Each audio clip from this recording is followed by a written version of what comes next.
On November 24th, 1326, the marketplace in Hereford, England, buzzed with a mix of nobles, merchants, peasants, and clergy, all gathered for an unforgettable spectacle of brutal justice. At the center, a wooden platform loomed above the crowd, where a man, once the second most powerful figure in England, was about to face an end that would be etched in history. His name was Hugh Despenser, the Younger, and today he would pay the price for his immense power. Hugh, gaunt and pale from days of self-imposed starvation, was a shadow of the man who had once lived in luxury. His once fine clothes now torn and filthy, he stood before the crowd in stark contrast to his former grandeur. But how had this man, once the king's most trusted favorite, come to such a brutal fate? Hugh had risen to unimaginable power during King Edward II's reign, but this power had made him countless enemies. His swift climb to the top, fueled by his close relationship with the king, eventually led him into a tangled web of political intrigue and betrayal. Born into privilege in the late 13th century, Hugh was the son of Hugh Despenser the Elder and Isabelle Beauchamp, daughter of the powerful Earl of Warwick. From an early age, he was groomed to serve the crown, learning the ways of loyalty and ambition. When Edward II ascended to the throne in 1307, Hugh saw his chance to gain even more influence. But as his power grew, so did resentment, and soon, those he trusted most turned against him. On that fateful day, Hugh's execution became a chilling reminder to anyone who sought to wield too much power. Betrayal was always lurking, and nothing could protect you from the consequences of crossing those who felt threatened by your rise. Edward II, the newly crowned King of England, was infamous for his preference for male favorites, and it was his first close companion, Piers Gaveston, who sparked a scandal that rocked the court. Gaveston monopolized the king's affection, openly defying the traditional nobility, and his arrogance became the talk of the kingdom. When Gaveston was brutally murdered by rebellious barons in 1312, a power vacuum erupted within the royal circle, and Hugh Despenser, ever the opportunist, seized the opportunity. By 1316, Hugh had swiftly ingrained himself in the king's inner circle, becoming Edward's chamberlain. This new position granted him direct access to the monarch, a power Hugh skillfully used to manipulate the king for his own gain. Simultaneously, he cemented his dominance with a calculated marriage to Eleanor de Clare, the king's niece, acquiring the vast and wealthy lordship of Glamorgan in Wales. As his bond with Edward deepened, so did Hugh's insatiable thirst for power. His ambition knew no bounds. With Edward's favor, Hugh twisted the laws to seize land from other nobles and defenseless widows, even coercing his own sister-in-law into surrendering valuable estates. When exiled in 1321 during a baronial revolt, his ruthlessness reached new depths. He became a pirate, ruthlessly attacking English merchant ships with shocking audacity. Don't forget to subscribe to our channel. Your support means a lot to us and helps us grow. A huge thank you to everyone who's been watching. But when Edward II regained control over the rebellious barons, Hugh returned from exile more formidable than ever. Between 1322 and 1326, the Despensers, father and son, were not merely part of the government. They were the government. Hugh manipulated access to the king, controlled royal finances, and governed vast territories. As medieval historian Jean Froissart wrote, Hugh Despenser was king in everything but title.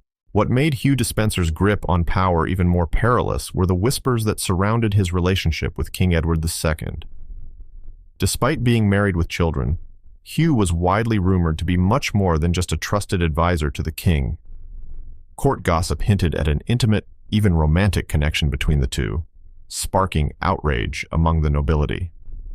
Chroniclers of the time, using the term sodomite, suggested that their bond went beyond loyalty, a sin not only condemned by the church, but one that threatened the very fabric of social and divine order.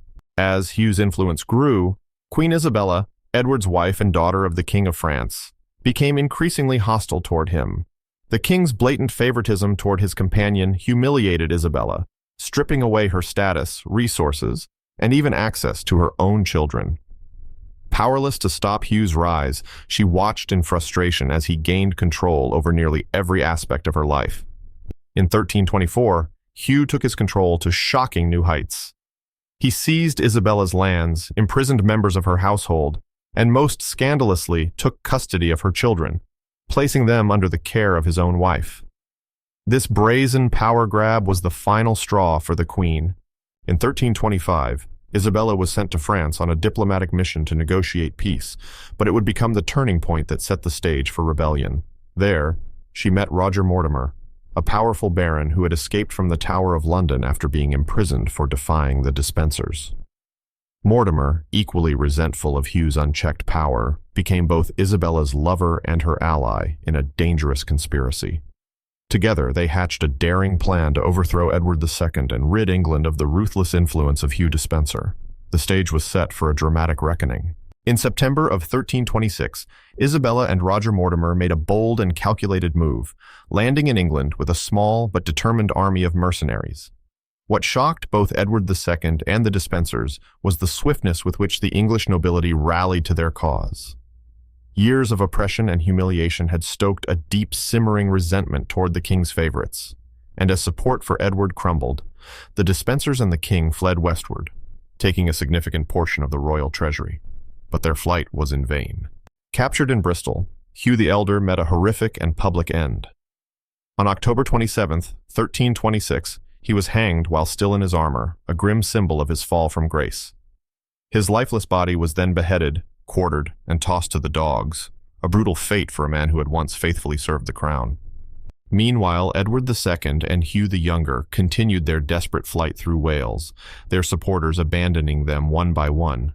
Eventually, they were captured near Neath, their last hope shattered. By mid-November, Edward II was imprisoned and forced to abdicate the throne in favor of his 14-year-old son, Edward III. But for Hugh Despenser, the worst was yet to come.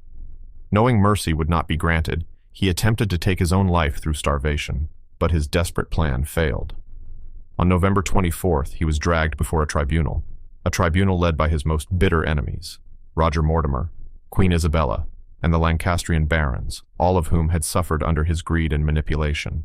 The trial, though cloaked in legal formality, was nothing more than a gruesome spectacle. Hugh was accused of treason, corruption, theft, and using his influence over the king to enrich himself at the expense of the kingdom. Though the tribunal went through the motions of a lawful process, the verdict was never in doubt. Hugh was found guilty on all counts and sentenced to one of the most brutal executions in English history, a final, horrific reminder of the price of unchecked ambition. On the morning of November 24th, 1326, Hugh Despenser was dragged through the bustling marketplace of Hereford. The square was teeming with an eager crowd, including Queen Isabella, Roger Mortimer, and the barons who had triumphed over him. What was about to unfold was not just an execution, but a meticulously orchestrated public spectacle designed to strip away the remnants of the man who had once held unimaginable power. Tied to a tall ladder, Hugh was exposed for all to see, a pitiful figure. A crown made of nettles, a cruel mockery of the royal crown he had once shared with King Edward II, was placed atop his head. His skin was marked with biblical verses condemning arrogance and sin. Then the true horror began. Chronicler Jean Fouissard recounts how the executioners severed Hugh's genitals, burning them before his eyes in a grotesque public display, a punishment meant to shame him for the rumors surrounding his intimate relationship with the king. Still conscious, Hugh's abdomen was slashed open, his entrails slowly pulled out and burned in front of him. The sound of his screams echoed through the square, an unsettling satisfaction rippling through the watching crowd. Only after this prolonged torture was Hugh finally hanged. But even in death, his humiliation continued. His body was beheaded, quartered, and sent to various cities across the kingdom for display. His severed head was placed on a stake at the London Gate, serving as a chilling reminder of the brutal fate awaiting those who abused royal power. The execution of Hugh Despenser was not merely an act of revenge for his cruelty and greed. It symbolized a larger reckoning for the corruption he had sowed throughout the kingdom. His brutal castration and dismemberment were intended to cleanse the land of the influence he had wielded over Edward II, and to publicly punish the perceived transgressions of a man whose ambition had led him to exploit not just power, but the very moral fabric of society. 4 years after Hugh Despenser's brutal execution, his widow, Eleanor de Clare, was granted permission to collect the remains of her late husband. But the bones she recovered were pitifully few, just a head, a femur, and some fragments. This meager collection of remains stood in stark contrast to the life Hugh had once lived. Once the most powerful man in England, second only to the king, Hugh was now reduced to mere relics, scattered and forgotten. It was a tragic end for a man who had wielded immense power and influence, only to see it all crumble in the most brutal of ways. Edward II, too, met a grim fate, one that was more drawn out, yet equally as horrific.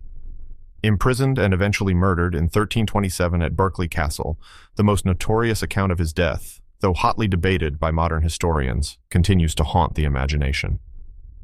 Legend tells of a red-hot poker shoved into Edward's rectum, a method that left no visible marks but served as a chilling symbolic reminder of the rumors that had plagued his reign. These rumors painted Edward as a man consumed by desire, a king whose personal passions overshadowed his duties. This horrific death mirrored the poetic justice inflicted upon Hugh Despenser, as both men were destroyed by the very accusations that had come to define their reigns. Their personal lives, intertwined with political ambition, were ultimately their undoing, marking one of the most turbulent and dramatic chapters in medieval English history. For centuries, the public perception of these two men was shaped by moral outrage and homophobia. Edward was painted as a weak king, ruled by his lusts, while Hugh was seen as a manipulative schemer, preying on the king's vulnerabilities. Yet, modern historians offer a more nuanced view.